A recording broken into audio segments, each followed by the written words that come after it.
ನಮಸ್ಕಾರ ಸ್ನೇಹಿತರೆ, ನಮ್ಮ ಚಾನೆಲ್ಗೆ ನಿಮಗೆಲ್ಲ ಸ್ವಾಗತ.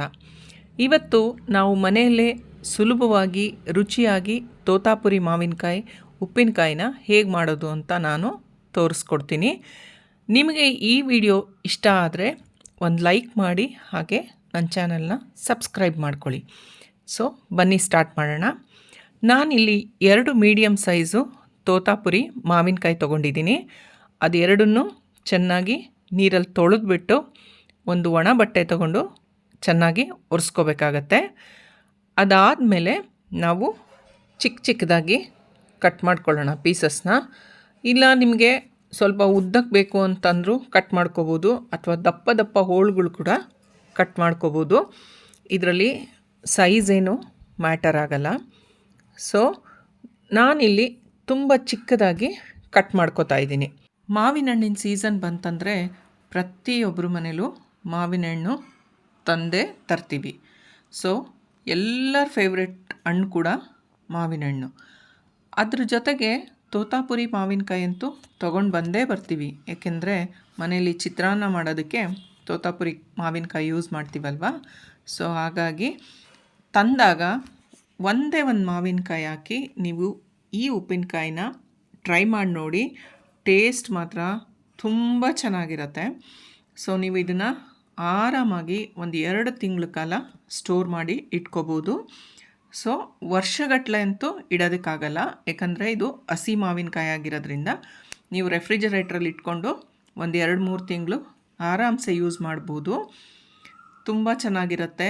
ಬ್ಯಾಚುಲರ್ಸ್ಗಾಗಿರ್ಬೋದು ಅಥವಾ ವರ್ಕಿಂಗ್ ವುಮೆನ್ಸ್ ಆಗಿರ್ಬೋದು, ಅವರು ಈ ಥರ ಮಾಡಿಟ್ಕೊಂಡ್ರೆ ಇನ್ಸ್ಟಂಟಾಗಿ ಒಂದು ರೈಸ್ ಇದ್ದರೆ ಬಿಸಿ ಅನ್ನದ ಜೊತೆ ತುಪ್ಪ ಉಪ್ಪಿನಕಾಯಿ ಹಾಕ್ಕೊಂಡು ತಿನ್ಬೋದು.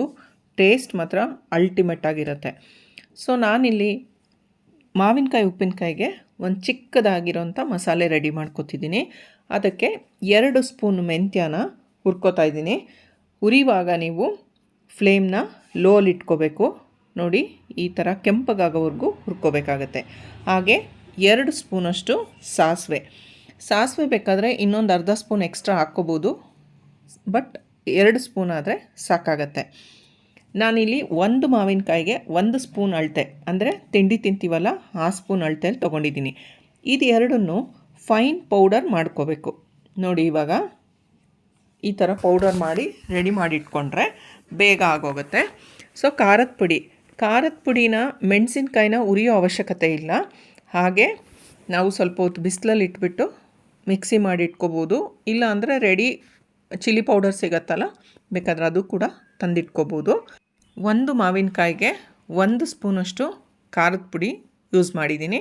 ಸೊ 2 ಸ್ಪೂನ್ ಖಾರದ ಪುಡಿ, 2 ಸ್ಪೂನು ಸಕ್ಕರೆ, ಹಾಗೆ 1 ಸ್ಪೂನು ಅಂದರೆ 1.5 ಸ್ಪೂನ್ ಅಂದ್ಕೊಳ್ಳಿ, ನಾನು ಸ್ವಲ್ಪ ಜಾಸ್ತಿನೇ ತೊಗೊಂಡಿದ್ದೀನಿ ಅಷ್ಟು ಮೆಂತ್ಯ ಮತ್ತು ಸಾಸಿವೆ ಪೌಡರು, ಹಾಗೆ 2 ಬೆಳ್ಳುಳ್ಳಿ ಮಿಕ್ಸಿ ಮಾಡಿ, ಅಂದರೆ ತುಂಬ ನೈಸ್ ಮಾಡಬಾರ್ದು, ತರಿಯಾಗಿ ಬೆಳ್ಳುಳ್ಳಿನ ಗ್ರೈಂಡ್ ಮಾಡ್ಕೊಂಡಿರೋದನ್ನು ಸೇರಿಸ್ಬಿಟ್ಟು ಚೆನ್ನಾಗಿ ಮಿಕ್ಸ್ ಮಾಡ್ಕೋಬೇಕಾಗತ್ತೆ.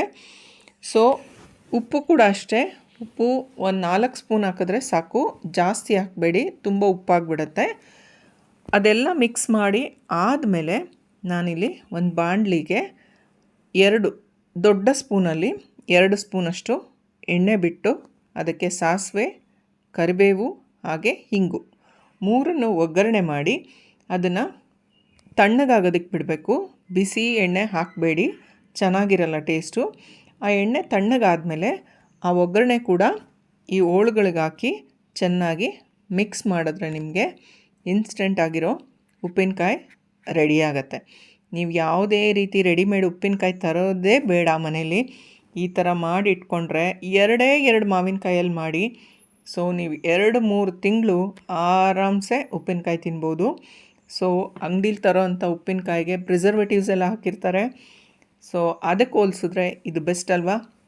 ಜಸ್ಟ್ 5 ಮಿನಿಟ್ಸ್ ನೀವು ಸ್ಪೆಂಡ್ ಮಾಡಿದ್ರೆ 2-3 ಮಂತ್ಸ್ ಆಗೋಷ್ಟು ಉಪ್ಪಿನಕಾಯಿ ಮನೇಲೆ ರೆಡಿ ಮಾಡಿಟ್ಕೋಬೋದು.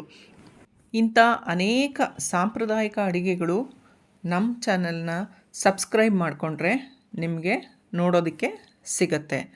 ಸೊ ಒಂದು ಸಲ ನೀವು ಟ್ರೈ ಮಾಡಿ ನನಗೆ ಕಮೆಂಟ್ ಸೆಕ್ಷನಲ್ಲಿ ಕಮೆಂಟ್ ಮಾಡಿ. Thank you.